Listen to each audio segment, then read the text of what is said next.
भगवते वासुदेवाय नमो नमः। आज 28वां अध्याय परमार्थ निरूपण। भगवान श्री कृष्ण कहते हैं, प्रकृति और पुरुष, दृष्टा और दृश्य, यह दोनों होते अलग अलग हैं, लगते अलग अलग हैं, लेकिन यदि परमार्थ की दृष्टि से देखा जाए तो यह दोनों अलग नहीं है, यह एक ही है। जब हम इस बारे में जान जाते हैं, परमार्थ निरूपण के बारे में जो इस अध्याय में बताया जाएगा, तो उसके बाद क्या होता है, तो उसके बाद हम ये बात समझ जाते हैं कि कोई भी कैसा भी स्वभाव क्यों न रखता हो, यदि उसके अंदर अहंकार है, यदि वह शांत स्वभाव है, यदि उसका स्वभाव मूढ़ है, यदि उसके कर्मों के अनुसार वह जैसा भी जो भी कर्म करता है, हम उसके कर्म को ना देखते हुए ना तो उसकी निंदा करते हैं और ना ही उसकी प्रशंसा करते हैं, ना ही उसकी स्तुति करते हैं उसके कर्मों को देखते हुए। क्योंकि जब हमें अपना परमार्थ निरूपण जानना होता है, अपना परमार्थ जब हम जानना चाहते हैं, तब हम किसी की भी निंदा नहीं करते और किसी की भी प्रशंसा नहीं करते। समभाव होकर स्वच्छंद विचरण करते हैं कि ऐसा हो गया है जैसे कि सूर्य के उगने के बाद अंधकार हट जाता है, उसी को ही परमार्थ निरूपण बोला गया है। जो स्वप्न होता है, स्वप्न भी 3 तरह के बताए गए हैं। अब उसमें जो सुषुप्ति यानी कि बहुत ही गहरी नींद बताई गई है। अब इस गहरी नींद में जो होता है, इसमें हमारा मन सो जाता है, इंद्रियां सो जाती हैं और हमें किसी चीज़ का ज्ञात नहीं होता। जब इस शरीर से आत्मा निकल जाती है तब भी वैसा ही होता है, बस फर्क इतना ही है कि हम गाढ़ी नींद के बाद भी उठ जाते हैं और मृत्यु के बाद हम उठते नहीं हैं। यदि हम जानना चाहते हैं कि सच्चाई क्या है, तो उसी को ही परमार्थ निरूपण बोलते हैं। जैसे गहरी नींद के बाद व्यक्ति उठ नहीं पाता और गहरी नींद ना हो और मन मान लो ना सोया हो, तो वह क्या करता है, फिर वह हमें झूठे सपने दिखाता है। जैसे शरीर को सोते हुए मन के जागने की अवस्था में हमें वह झूठे सपने दिखाई देते हैं, और जब हम जाग जाते हैं तब हम खुद मानते हैं कि वह जो सपने थे वह झूठे थे, उनमें किसी चीज़ का कोई अस्तित्व नहीं था, ना उसमें किसी चीज़ का कोई लॉजिक था, वो सब कुछ असत्य था। ऐसे ही जब यह जो शरीर है अपने प्राण त्याग देता है, ये आत्मा और शरीर अलग अलग हो जाते हैं, तब हमें इस बात का ज्ञात हो जाता है। उसी को भगवान श्री कृष्ण शुरुआत में ही यही बोलते हैं कि प्रकृति और पुरुष, दृश्य और दृष्टया, परमार्थ के हिसाब से एक ही है, अलग अलग नहीं है।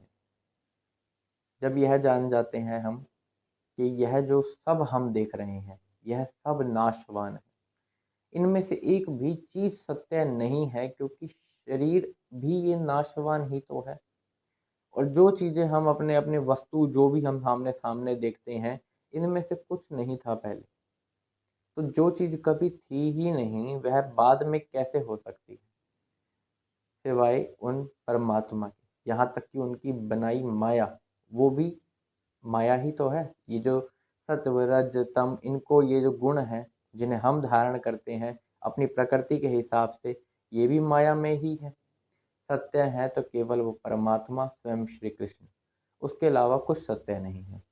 वह जिस संसार का, जिस माया का वह नाश कर देते हैं प्रलय काल के समय, तो वो नाश जिसका कर रहे हैं, संहार जिसका कर रहे हैं, वह भी वो ही कर रहे हैं। और जिसका संहार हो रहा है वह भी वही ही है, उनसे पृथक कुछ भी नहीं है। इस प्रकार भगवान श्री कृष्ण समझा रहे हैं उद्धव को, और उद्धव के मन में एक प्रश्न आता है, वह क्या है।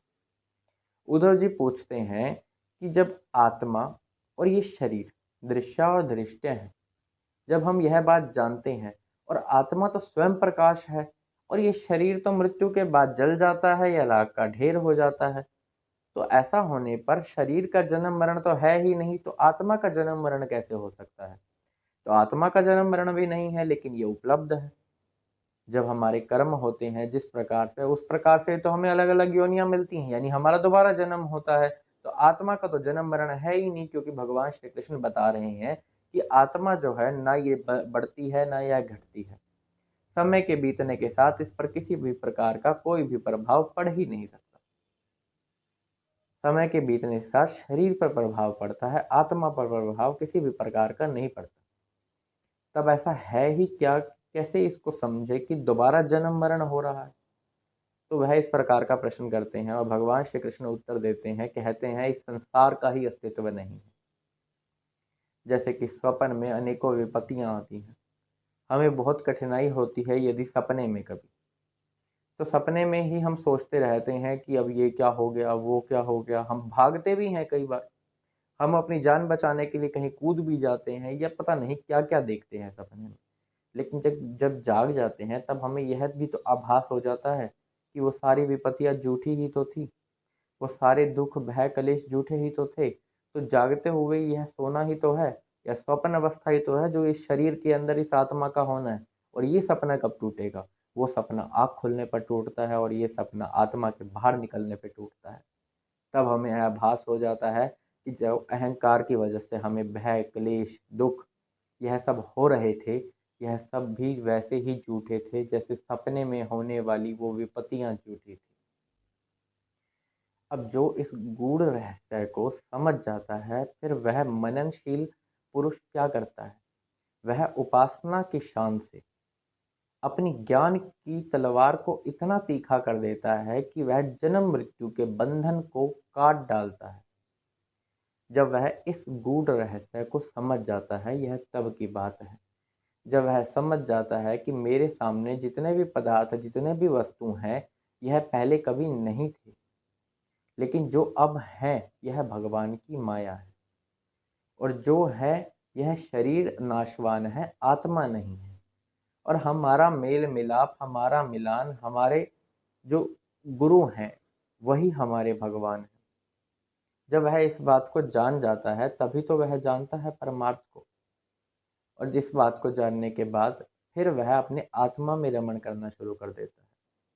फिर उसे किसी चीज़ का ना कोई भय होता है, ना कोई क्लेश होता है, ना सुख होता है, ना दुख होता है। और जो शुरू में बताया गया, फिर वह ना किसी की निंदा करता है और ना किसी की वह प्रशंसा करता है। वह तभी होता है जब वह इस बात को समझ जाता है। तो इस बात को समझना बहुत ही ज़रूरी है कि जो सोना है, कुंडल बना सोने का, कुंडल को गलाया गया, उसके बाद फिर से वह सोना ही तो बना। यानी पहले भी वह सोना ही था और कुंडल नाम की कोई चीज़ कभी थी ही नहीं। पानी के अंदर बुलबुला आया, बुलबुला टूट गया, फिर से पानी ही है। यानी पहले भी पानी था, बाद में भी और बीच में भी पानी ही है। बुलबुला नाम की कोई चीज़ होती ही नहीं है। मिट्टी है, मिट्टी से घड़ा बनाया, घड़ा टूट गया, अब क्या है? वो मिट्टी है। पहले क्या थी? मिट्टी थी और बीच में क्या है? मिट्टी। यानी घड़ा नाम की कोई चीज़ नहीं है। इसी प्रकार से यह जो सृष्टि भगवान ने बनाई है, यह भगवान के द्वारा बनाई गई है। जब यह नहीं थी, कोई देवता नहीं थे, तब केवल नारायण थे और अब भी वही हैं और बाद में भी वही होंगे। यानी इस संसार का अस्तित्व नहीं है। अब आकाश के तौर पे समझते हैं। आकाश की तरह ही हमको होना है। वह आकाश से क्या समझने को मिल रहा है? बहुत ही गहरा रहस्य समझने को मिलता है आकाश से। कि आकाश में कितनी ही बादल आकर कितनी ही वर्षा क्यों ना कर दें, आकाश कभी गीला नहीं होता। कितनी ही तेज वायु आकाश के अंदर चलती है, ना सूर्य को इससे प्रभाव पड़ता है और ना ही आकाश कभी सूखा पड़ जाता है। जब इतनी बारिश होने पर, इतनी तेज वायु चलने पर ना आकाश कभी गीला होता है और ना कभी सूखा होता है, इस प्रकार ही यह हमारी आत्मा होती है। इसको कभी प्रभाव नहीं पड़ता इस शरीर में होने वाली चीज़ों से, क्योंकि शरीर में होने वाली चीज़ें इंद्रियों के द्वारा हो रही हैं। जब हमारी इंद्रियां वश में नहीं होती, तभी तो हमें यह सब सत्य प्रतीत होता है। नहीं तो यह सब एक अग्नि के भी वश में आ जाए तो ये जलकर राख हो जाते हैं। यानी ये सत्य नहीं है, यह सब राख का ढेर। लेकिन हर कोई इसे समझ भी नहीं सकता। कारण, क्योंकि जब वह देह गेह के संबंध में आ जाता है, जब उसका विवाह हो जाता है, जब उसे स्त्री और पुत्र का मोह सताने लगता है, तो फिर वह कैसे समझ सकता है इस बात को? फिर वो समझ नहीं पाता। फिर वह योगी के अंदर अलग अलग चीज़ें तो देखता है, बीच बीच में कोशिश भी करता है, प्रयत्न भी करता है, लेकिन फिर से जब उसे वो मोह का फंदा अपने पास बुलाता है, तब फिर से वह उन्हीं को देखने लगता है। भला अपने पोतों की, छोटे छोटे पोतों की तोतली बोली सुनकर किसका मन मोहित नहीं होगा? बिल्कुल होगा। लेकिन मृत्यु तो सबकी ही आनी है, चाहे कोई कितना ही धनवान है, चाहे कोई कितना ही दरिद्र है, चाहे वो कितना ही बलवान है, चाहे वह कितना ही कमज़ोर है। मृत्यु तो सबकी आनी ही है, यह शरीर सबको छोड़ना ही है। और शरीर छोड़कर निश्चय आपका ही है कि आपको किसी और शरीर में जाना है, नर्क में जाना है, या कोई भोग भोगने हैं, या सिद्धियां प्राप्त करनी है। इस प्रकार से करते हुए या फिर भगवान की शरण लेते हुए इस जन्म मरण के बंधन को काट कर निकल जाना है। यह भी हमारे ऊपर ही निर्भर है। चिकित्सा, कोई रोग होता है तो चिकित्सा की जाती है उसकी, और जब हम उसकी चिकित्सा करते हैं और वो अच्छे से नहीं हो पाती तो कुछ समय बाद वो रोग दोबारा उभर कर आता ही आता है। इसी प्रकार से यह चीज़ है। यदि इसको आज समझ लिया जाए और उसके बाद हम इसको भूल जाएं, यानी दोबारा हम साधना करनी छोड़ दें। कोई ज्ञानी पुरुष हुआ, उसने खूब ज्ञान साधना करी, लेकिन वह अब ये कह रहा है कि मुझे हो गई पूरी ज्ञान साधना, तो मैं अब इसको छोड़ देता हूँ। तो ऐसा नहीं करना चाहिए। उसको भगवान के प्राप्ति में संलग्न रहना चाहिए, हमेशा रहना चाहिए। क्योंकि जब वह इसे छोड़ देगा तो वह उसी रोग की तरह वह बाहर निकल कर आ जाएगी, और फिर से वह रोग उसे सताने लगेगा, और फिर से उसकी इंद्रियां उसको सताने लगेंगी। अरे बड़े बड़े ऋषि तपस्या के द्वारा भी अपने मन को वश में नहीं कर पाए और बाद में दुखी हुए। तो हम कैसे अपने मन और अपनी इंद्रियों को वश में कर सकते हैं? इसका सिर्फ एक ही उपाय है कि भगवान की शरण में रहते हुए उनका ही बार बार चिंतन किया जाए। यह बहुत ही सरल उपाय है। उनकी पाठ पूजा भक्ति आराधना, उनमें अपना मन लगा देना, फिर ऐसा कोई भय क्लेश यह सब हमें सताते ही नहीं। फिर जब प्रेम ही उनसे जुड़ जाता है, और वो तो हमेशा है, वो तो सत्य है। परम ब्रह्म परमात्मा श्री कृष्ण नारायण विष्णु भगवान राम, यह सब एक है और यह सब सत्य है। और जो सत्य है उन्हीं की तो हमें आराधना करनी है, बाकी चीज़ें तो असत्य हैं। जब यह सब हम प्रयास करना शुरू करते हैं तो बीच में विघ्न भी आते हैं। विघ्नों को कैसे दूर करें? वह भी इस प्रकृति के द्वारा दूर किए जा सकते हैं। जैसे कोई यदि ठंड है या गर्मी है तो सूर्य और चंद्रमा, इनके द्वारा उनको हटा दिया जाए तो इस रोग से मुक्त हो गए।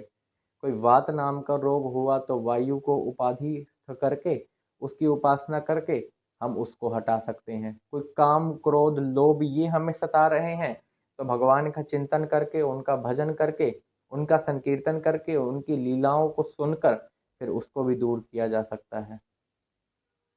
इस प्रकार भगवान ने बहुत ही सुंदर और सरल और सुगम तरीका बताया, और इतने सुंदर शब्दों में भगवान ने हमें यह परमार्थ निरूपण का उपदेश दिया।